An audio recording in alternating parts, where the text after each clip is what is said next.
This episode of That's a Wrap with Rachel and Raidyn contains trigger warnings for the following subjects: alcoholism, death, domestic abuse, child abuse, sexual themes, and paranormal imagery.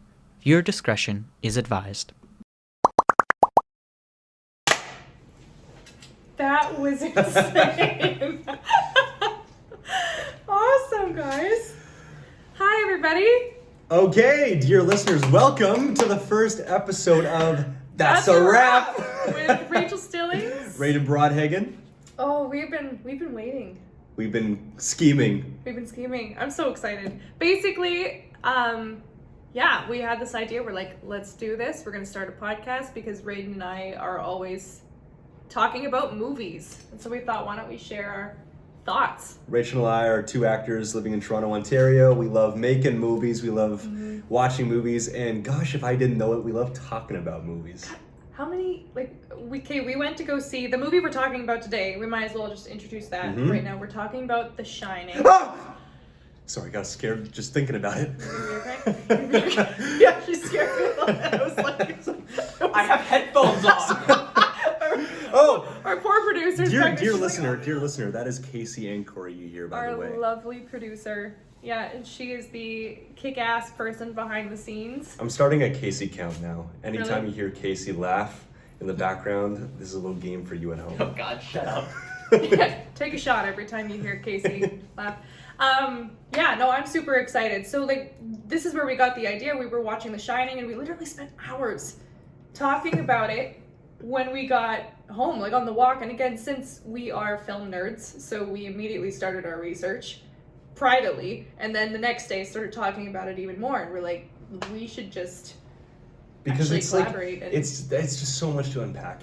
What's your history with The Shining? I had no history with The Shining.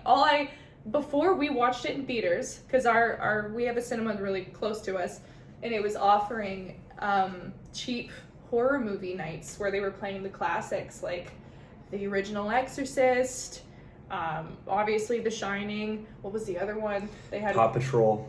No, not Paw Patrol. It was the Rocky Horror Picture Show. Yeah.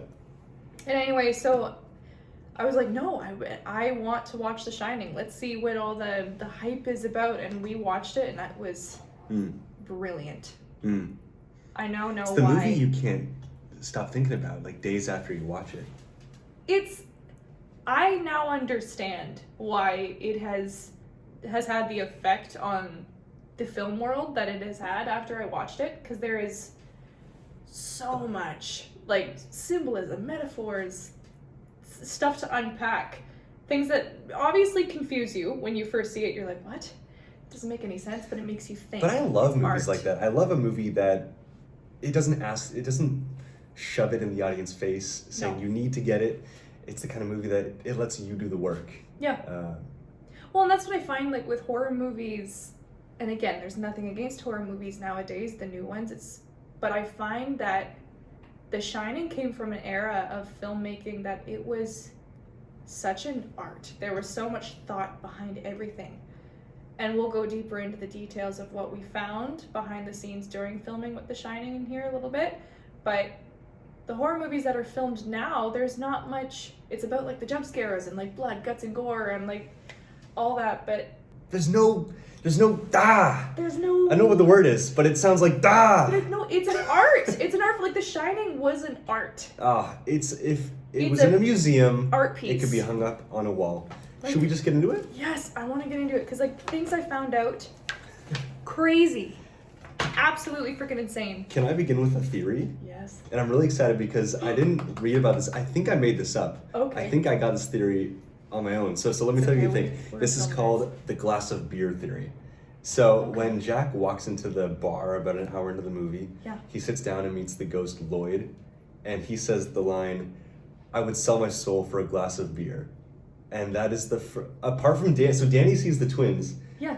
But apart from that, Lloyd is the first ghost we see in the film after Jack says that line. And then the hotel comes to life. All these ghosts come to life. Yeah. And Lloyd gives him the drink. It's like he literally sold his soul just for that sip of beer. That's an interesting. I think, Kate, that's funny that you bring that up because the whole thing of alcoholism, because he was obviously an alcoholic, or told his wife that he was a recovering alcoholic, and that said, I haven't touched a drop since I had hit Danny 3 years ago. But he says in front of Lloyd at the bar, he's like, cheers to 5 months on the wagon. Right. Horrible 5 months on the wagon or something. What did I write down? Yeah, he said cheers to a horrible 5 months on the wagon, which means so he had never being honest, stopped. Or he never stopped. He never stopped drinking in the first place. And that whole thing with like selling his soul and stuff, the whole hotel too was its own entity. I have that written down. The hotel is alive. Word for word, I say the hotel is an entity. Yeah, it is alive. The walls breathe almost. It's like really creepy. Stanley Kubrick, the director of The Shining, he was so brilliant when it came to the shots, the cinematography for The Shining, because the shots that he had chosen, he did a lot of Steadicam work following, the Danny through the hallways on the tricycle, or everything was following, like tracking shots, like feels like there's a presence in the hotel. And he said it was supposed to represent the hotel. It was the hotel watching everything, following them. Right. And I'm like, that is so brilliant. I think the hotel is like a bigger beast than the ghosts. The ghosts are like the arms and legs and eyes and ears of the hotel, but the hotel is like the mastermind of it all. The hotel was the mastermind. Like the ghosts were like the lives that were lost. Yeah. Due to this main entity. Uh-huh. Which it was just crazy. It's like a Lovecraftian kind of horror thing going on. Well, it was just like the bloody elevator with the blood that came through. I was confused at that part originally. What's your take on the symbolism of the elevator?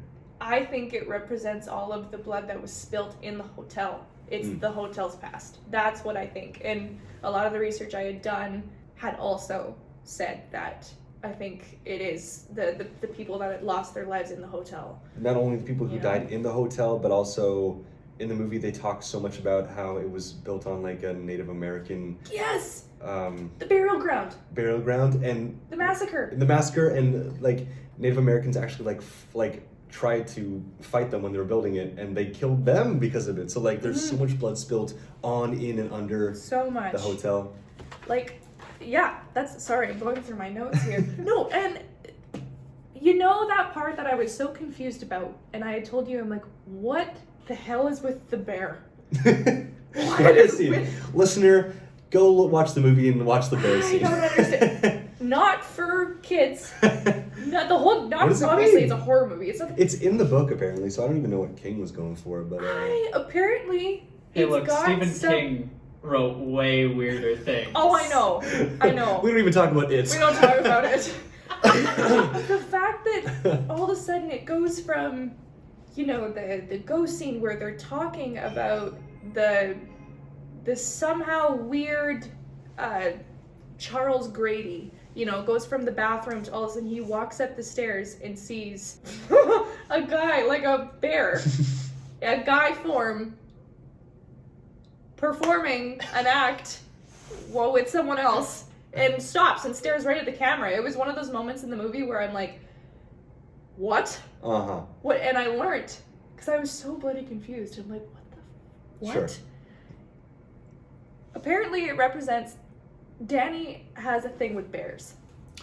Right. You see Danny a lot with teddy bears, or, a bear carpet. There's a bear rug. So it's not like in the hotel.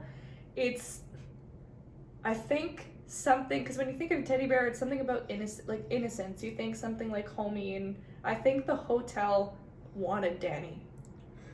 So I think maybe it was some kind of menacing thing. Oh, just gave me the chills. I know. I think so, because I feel like they're using Jack as like a vessel to kill Wendy, but it doesn't feel like they want to kill Danny. It feels like they want him for something else. Which agree. The heebie-jeebies. I think Jack also, the whole thing and I found something out and it was absolutely crazy. The last name Grady, because at first, the beginning of the movie, the what is his name? Mr. Ullman the manager. The Ullman? manager, yeah. So he had, when he first told the story to Jack, he had said that the caretaker's name, the original guy who had killed his family, was Charles Grady. But in that scene where Jack's in the bathroom talking to the man who had corrected his family, he had introduced himself as Delbert Grady. And so there's to say there is two Gradys, and now there's a theory as well that they were reincarnated versions of each other. Mm-hmm. So when one was growing up, the other one killed the family, and then it just kept the cycle going, that the hotel was always getting... I was watching that scene today, and it's so interesting because creepy. Ullman tells Jack about Grady, and Jack's like, no, I never heard anything about it. Except later when he's talking to Delbert Grady in the bathroom, he's like, I saw your picture in the paper. I wonder if Jack did know about it all along, but he was so kind of unfazed about it that he didn't care and just took the job anyway, or whether or not. He could have. I think, because he kept saying that, he's like, I feel like I've been here before. Yeah. I feel like a big deja vu. Well, we can get into that because, like, Jack is definitely reincarnated. 100%. He's never left the Overlook. There's something really cool. I don't know if you picked this up. Maybe. But in the first shot of Jack is him walking to Ullman in the hotel. The shot starts in the front door. Yeah. Not outside, not in the door. Like, his first shot is in the hotel, kind of insinuating that he's never left or he's never leaving. And besides that, there's a car ride to the hotel. Yeah. Which is the only other shot of him outside the hotel. But even then, it looks like he's driving the car and he's kind of like listening but not listening. It's almost like he's on autopilot. And it's like his soul is, but it's almost like his soul is still in the hotel. And he's like, just like picking up the victims. Maybe like the whole drive, like it was him being drawn to the hotel. So he's already like sinking into his madness already. Like, I don't know, because Wendy's like, oh, he's always been such a nice guy. And yet the entire movie, Jack is not a nice guy. No. In my opinion, he treats his wife horrifically and his son horrifically. I think there's a lot. I think that car ride. That's sort of also an abuse response to be like, yeah, they're a nice to hide that too. There's also of course. Well, yeah, I'm always torn between, is Jack really that evil, or is it the hotel's kind of influence, or is it a bit of both? Because when he wakes up from that nightmare, it feels like he's genuinely terrified. I think the hotel chose him. Yeah. So I don't think personally he's a bad guy. I think he gets taken over by the hotel and gets stuck in this cycle over and over again. And that's why there's a picture. And this is actually what I found out, and it freaking creeps me out. Ugh, I don't like talking about it. So you know the pose in the photo? At the where end? It says, yes, where he's like all Great Gatsby? Yeah, all Great Gatsby. So that pose where he's got the left hand, or is it the right hand? I don't know, I'm dyslexic. It's Great Gatsby? No, it's not Great Gatsby, where it's like his hand is raised and his other one is pointed at the ground and he's smiling. Oh, that's like Mephistopheles. It's like the old devil thing. Whatever. There's a picture, I think it has to do with like Beelzebub or like one of the major demons or whatever. It's a satanic pose. Anyway, and the fact that was incorporated, like all of a sudden him doing the exact same pose in that photo, that's also something else that like people were like, what? Mind blown. It's a weird kind of thing, but I'm getting chills, but also really hot. Yeah. So I'm just gonna take this off. Well, and we were talking about mazes. So in the movie, if you watch the movie, you see a whole lot of references to different patterns. The maze, the big maze in the outside. I see Danny all the time, like every carpet that he's playing his toys on, the patterns look like a maze. I think that is a massive theme where it's like you get sucked into a maze and you get lost. Yeah. It's almost like a luring thing. And I don't know much about it, but there's so much connection to like the Minotaur myth in Greek mythology. how Jack basically represents the Minotaur, like chasing these people down a maze. And even in the end of the movie, he's literally chasing Danny in the maze. And there's even a creepy shot when Jack's looking over the model of the maze. Yeah. And when Danny and Wendy are in the maze, but it's almost like he's the Minotaur, kind of always keeping watch. Yeah. Yeah. I'm so sorry. We're all sick today. We're all sick. Hey, We're all speak for sick. yourselves. Yeah, I'm sorry. No, you're just sick as hell. We're gonna keep our producer out of this. Exactly. Yeah, I totally forgot about that. When he leans over the maze, where it's almost like, yeah, he's the one looking over. Yeah. And there's like a thing. You know how the hotel's called the Overlook?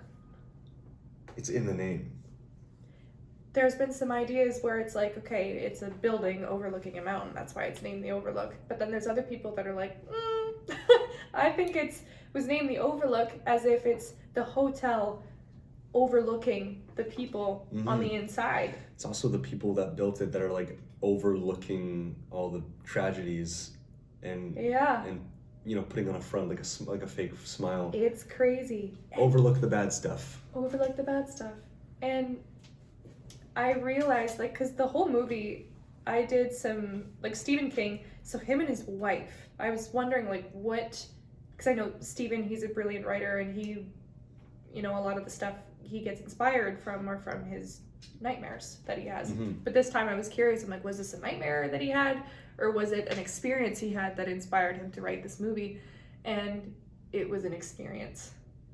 It was him and his wife went to go stay at the Stanley Hotel. I don't know the location of it, but apparently it was the day before the hotel closed. So him and his wife were the only guests in the hotel for the night, and he spent a lot of the night walking down through the hallways, through the event spaces, and he says, what a creepy experience to be the only guests in a building that large. I'm getting creeped out. I know. So I'm like, that would totally make sense, because he's like king of horror, that he would take that and he's like, I'm gonna write something about that. I haven't seen it, but there's a 1997 TV miniseries adaptation of The Shining, and they actually used the real Stanley Hotel in that version. But when Stanley Kubrick was making his movie, the one we're talking about, they toured that hotel, and they almost made it for like this movie. Yeah. But they thought it just wasn't the vibe they were looking for. It was too small, and the hotel they got for the movie is just so big and symmetrical, and I think they made the right choice, because that hotel is like incredible. I think so too. I think depending on what their goal was, I think that was the right choice for sure. And did you know that Stephen King, the whole Danny Jack kind of relationship was like a surrogate kind of. It was like a self-insert kind of situation where he was like surprised at how much he could aggressively want to like harm his children, depending on like the mood he was in, or like what they were doing, or like like the workload he was doing. Like he was like, I'm surprised at my own thoughts of like what the harm I could do, and like these kind of like, what's the word? Like intrusive thoughts he had. Yeah. And like in real life, or in real life, he was like, I've had like a long day writing, and my kids like. I like drew crayon on my paper or something. Like he was like, I had like such dark thoughts. Stanley? Stephen King. Stephen King. He had those thoughts. And that's what turned into Jack and Danny. Isn't that terrifying? I don't like that. That's just intrusive thoughts, If he doesn't act on them and he recognizes, he recognized himself. He didn't act thoughts. on them. Yeah, but still like, No, it's dark. That's dark. I'm gonna wash that down. No, that weirds me out, because I know never once. And again, I am not a mom. I don't have kids. But if my kids like came up to me and let's say I had a hard day at work, I don't think I would ever have a thought of like, I'm gonna murder you. Right. Like, what? No! Don't like it. Anyway, moving on. Let's move on. We can do a tangent. We can do a tangent. Redo it. I have something. You know the tennis ball? His ball that he's throwing around? That comes into play 3 different times. Yeah. In the movie, and I found it. So Mr. Ullman gives that ball to Danny at the beginning of the movie. Really? Yeah.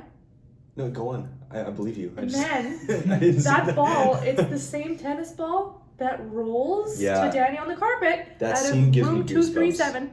Room 237. Anytime a ball is rolling into a frame when like there's no one there, that Goosies.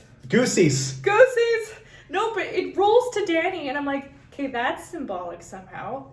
And then Jack is throwing that same ball against the wall. So it's like, it's just strange how like everything in that movie has thought. Everything has thought. From the rhythm you were talking about, how there is a rhythm. Oh my God, the music. The music is a character in the movie, is it not? It's its own entity for sure. There's this scene with Jack and Danny when Jack is like, Danny's going to get his fire truck, and Jack's like, "Come here for a minute, let me talk to you." Oh, I don't like that scene. It's because it's creepy, and Jack Nicholson has this thing where he's like kind of deadpan, like not really responsive. Anyway, crazy. Whenever Danny and Jack talk, the music accompanies it with like a note each time they talk, and it's like a call and response. And then Jack says something like, "We can stay here forever and ever and ever." And there's like this arpeggio in music that matches like each note matches a word he says. Well, so the music's like everything matters. Everything matters, and music it's proven to, like, you could literally be sitting like it's a psychological response in our bodies. I think we have a physical response to music, but it's like if you put on, let's say, a horror movie and you just turn off the sound, it's almost like the effect is gone. Music is such a gigantic part of film and cinema, and so there is a rhythm. Even when like Danny is riding his tricycle in the hallway, and it's like doo-doom, doo-doom. It goes from carpet to hardwood. It's almost like that is the drum beat, and all of a sudden you're like waiting, and your heart rate starts picking up. It's like the heartbeat of the hotel. Yeah, and you're like, what? Holy shit! I know, right? Did you just come up with that? I think I just did. Oh my God, that is Goose, that's crazy. And that's amazing, right? And oh my God, there's so much to talk about. I know. I had a thought about the music. Do you have a note? I'll let it come back to me. But okay. Yeah. Wait, do I have a note? Yeah, go on. I had a thought about the music, but I forgot about it. No, that'll happen a lot today. I think that's gonna happen a lot today. No, I think, yeah, the music is just, it's absolutely brilliant. Even you had told me a while back too, when even when Wendy goes to talk on the radio to get, I think it's either to get help or just to talk to somebody. Yeah. There was a rhythm to either the way response. They're trying to communicate. They're like KDK1 to KDK12, but they say it like 12 times. Where like subconsciously it gets in your brain. It's like KDK1 to KDK12. Yeah. And I'm like, you don't even know that you're kind of jamming to nonsense. Well, even the camera movement. Sometimes when the camera is still, it's not. No. And I've seen this shot before. And if you've watched Cruella, the brand new one with Emma Stone, love her so much. Love her. Love you, Emma. Love you, Emma. The shot, it's her sitting in I think it's at the press office, and forgive me if I'm wrong, but she's sitting across the table, and the camera is like, she is dead center, and the camera, if you pay really close attention, it's not still, it's actually moving in small circles. Really? And what it does is our eyes have a natural physical response. It makes us feel unsettled, on edge. Yeah. And like, so when Estella is sitting across, I love her. I did her monologue a few months ago. It was like, so good. Oh, you would crush that. I can tell. That's my audition to get into schoal. Really? I did the Estella when she was in front of the fountain. Deep dive into That's a Wrap, folks. I'll let you watch it later. It's on video. And that's in the movie? Yeah, and because I did research on that too, because I'm a nerd. Like I said, we're nerds. But it was meant to. I don't know. She basically had like a moment where she was just sitting and staring across the table at this journalist, and she was not speaking at all. She was just nonverbal responses, And yet it was at a point at the movie where you felt the most unsettled, because it was just like she had this stare in her eyes and the camera was doing this, and you wouldn't know unless you actually did the research and went, what? It's like microscopic movement. Well, I didn't know. But it So literally, just now. was supposed, it just brings you to a very unsettled spot because your eyes, it's a psychological response. Yeah, and that's the thing. Like, they did the same thing in The Shining, where it was like the camera would be not moving, but typically it was always moving. Yeah, it's just like, Always do you know moving. what scene? Well, it's always moving. It's like, always... Stanley Kubrick really loved Steadicam shots for that reason, to like mimic the hotel always. Like, all of its tracking shots. Interesting.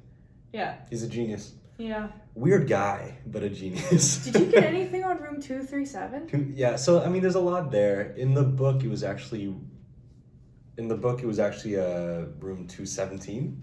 Oh. I think, and I feel like Stanley never gave an answer why he changed the number in this movie. Did you get anything? I did not get anything. I think it had a whole symbolic to the whole luring thing. There was always something to lure you into that room. It's a trap. I think it was meant to be symbolic of the hotel and what it does to people. Yeah. And to, like, just the whole, it's going to lure you in. And then all of a sudden it changed. Yes, producer Kate, are we in trouble? No. I have a contribution. Casey has the floor. Casey has the floor. I mean, the number's 237.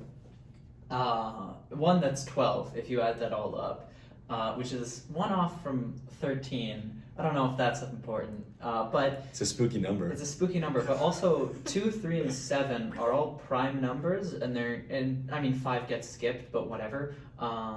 They're in increasing order, which just from a sort of number sense has this feel of like drawing you in, going higher and higher.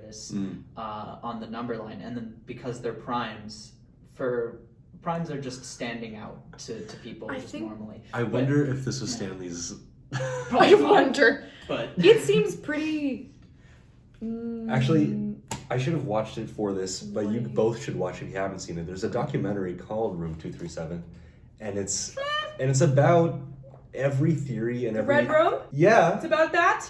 Yeah. What? It's a documentary about every theory and symbol and theme in The Shining. Raiden. Why didn't we watch this? Well, I was gatekeeping. I was gatekeeping. It's mine. Gaslight. It was mine. It's mine. I don't want to share. Mine. Anyway, it's a great. Damn it! It's a great.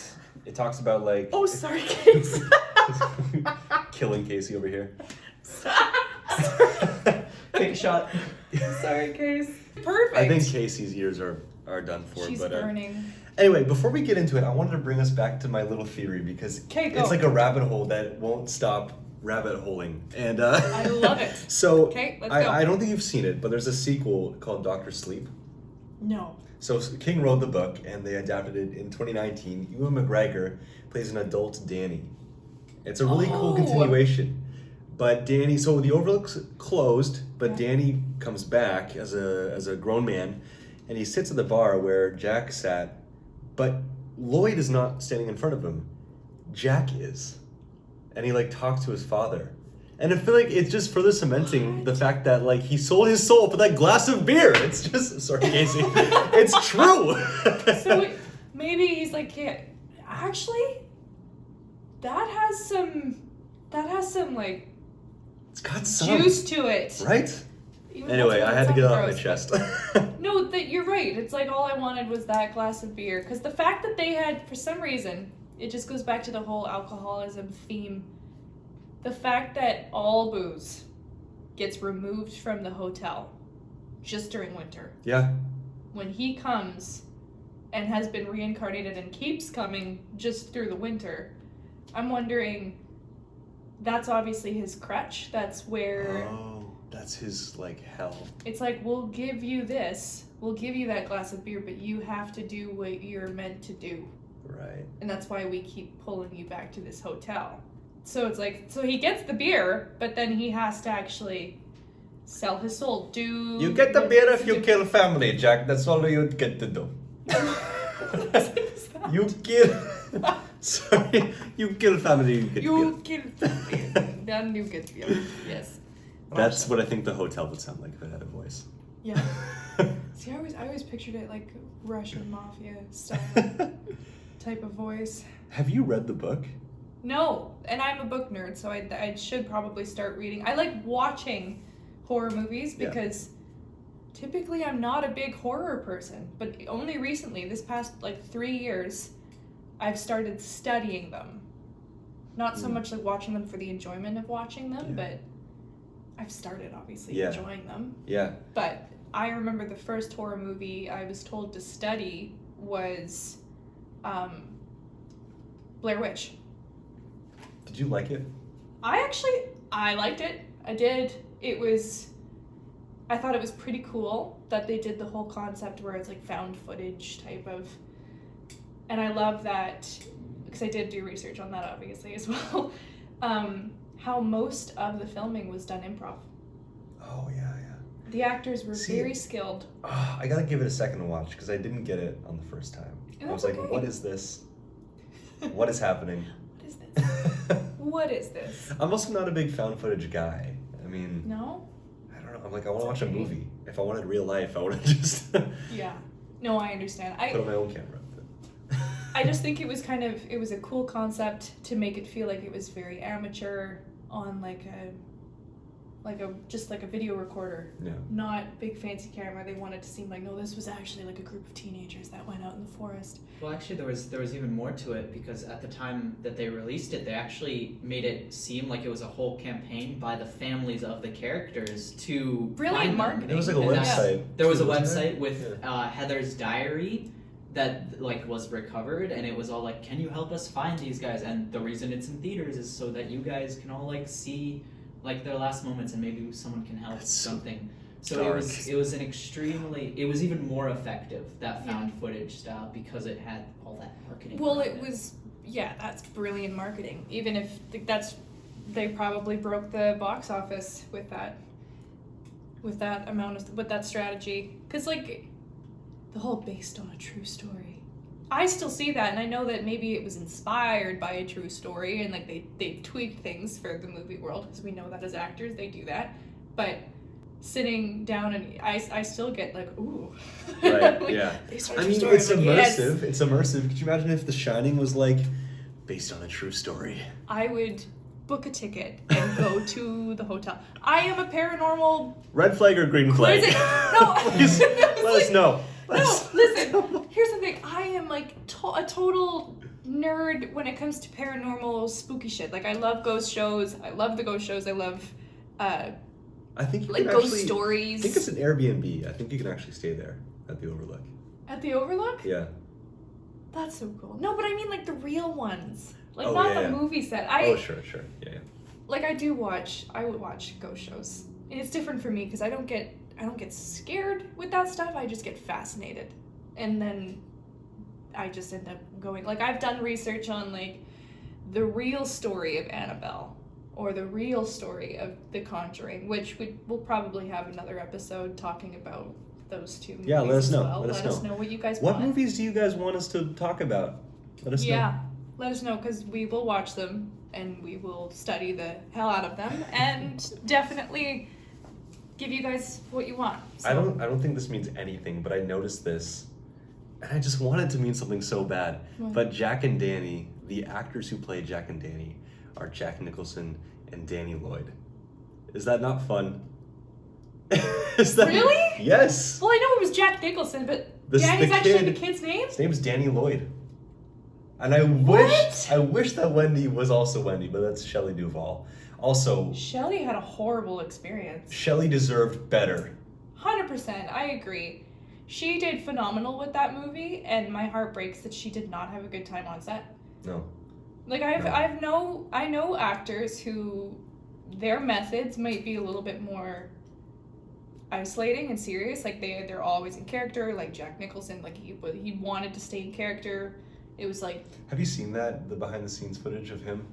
No. Oh my god, him and Shelley, they're fantastic. He's like, Stanley's like setting up the camera and Jack's just like, axe murder family, Yeah. and it's like, it looks funny, but he's so locked in. Oh, 100%. And it's so cool to see.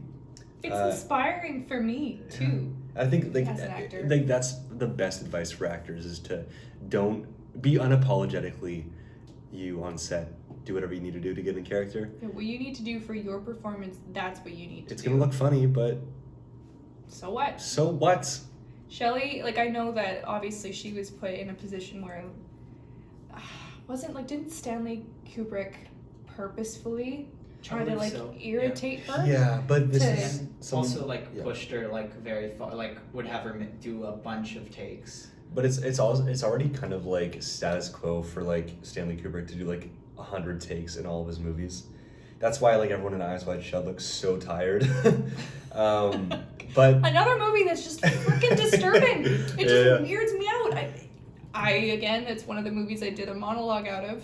But I think Shelley got the worst of it. She really did. And it's sad because like effectively like it does make it look like this family is going through a bit of cabin fever. It's just like the way he would talk to her is like, he'd be like behind the camera, he'd be like, Shelley, like we're just trying to get through the shot. Can you just do the fucking work? And she'd be like, Stanley, I've been doing the work. Can you let me? It. Yeah. And he's like, no. And it's like she just got the worst of it.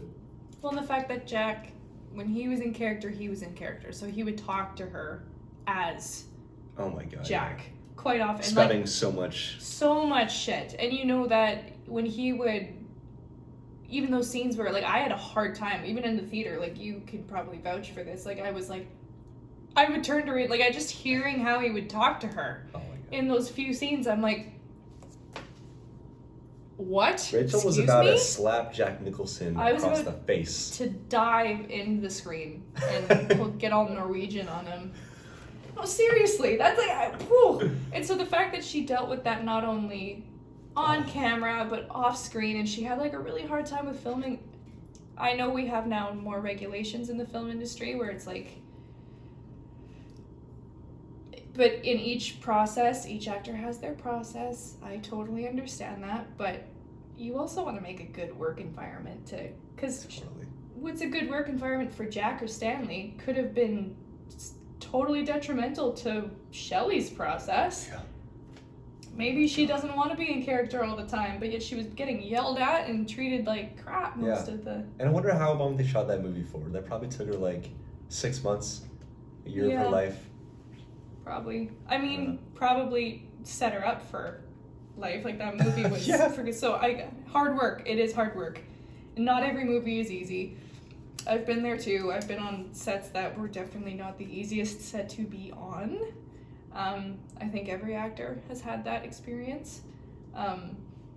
But yeah, it's just, my heart goes out to her. But I mean, wicked performance.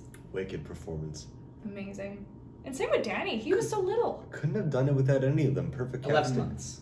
11 months. 11 months? Wow. Casey is with the facts. That's a long time to film a movie, Yeah. Well, considering, like, look at Avatar. It's like 3 years of filming. Yeah. That's not even, like, post-production. That's not being pre-production. Shelley Duvall waking up 5 months in being like, oh my god. I gotta deal with this asshole again. No, imagine the AD, the assistant director on that. Oh my god.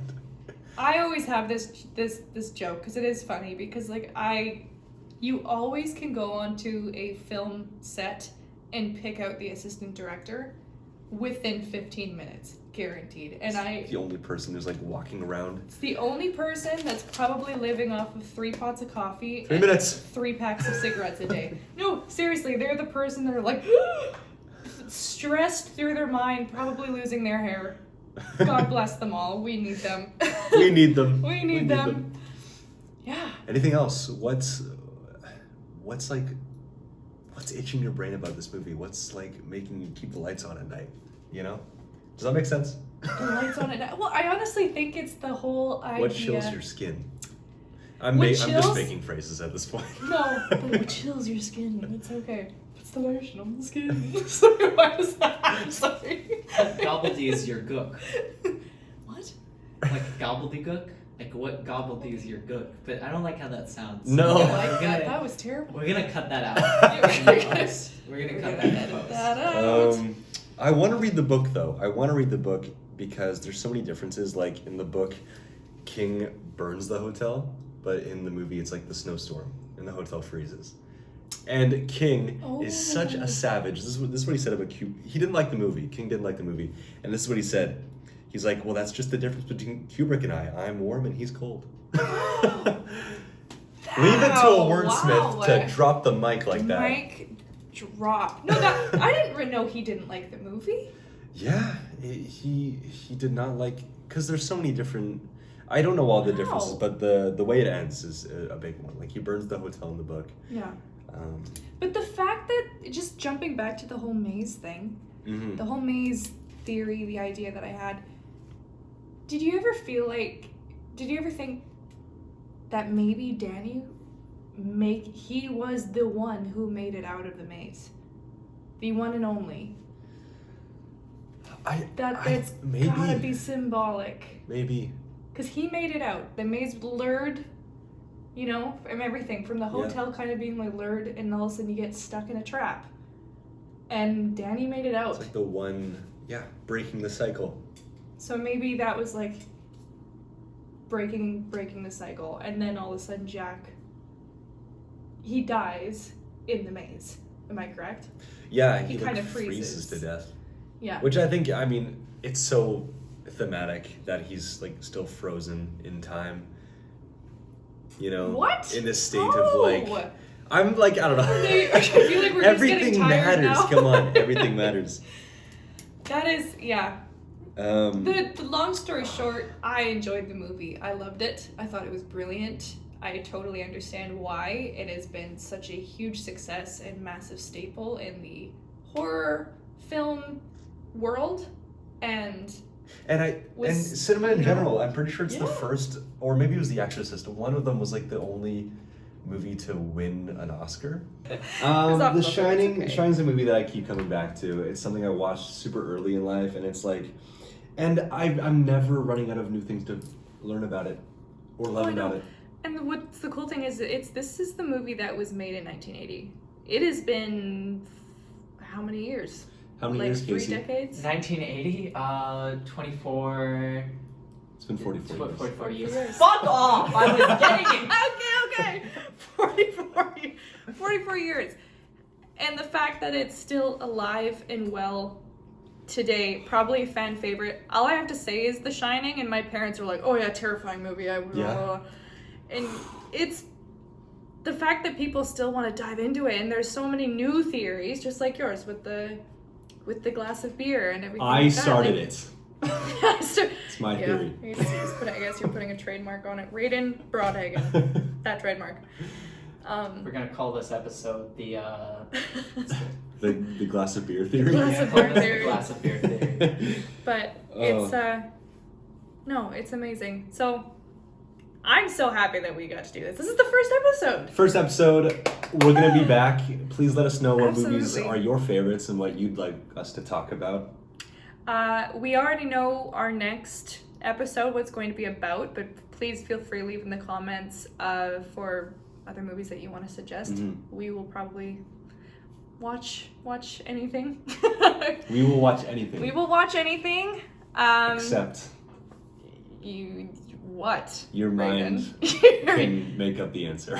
Yeah, your mind can just be careful. We'll be on TikTok, Instagram, and YouTube, I assume. Yes, absolutely. Presently. Please feel free to stream us on Spotify and all the good stuff. And I'm so excited. We'll be back next time. Until then, I'm Rachel Stillings. I'm Raidyn Broadhagen. And that's a wrap.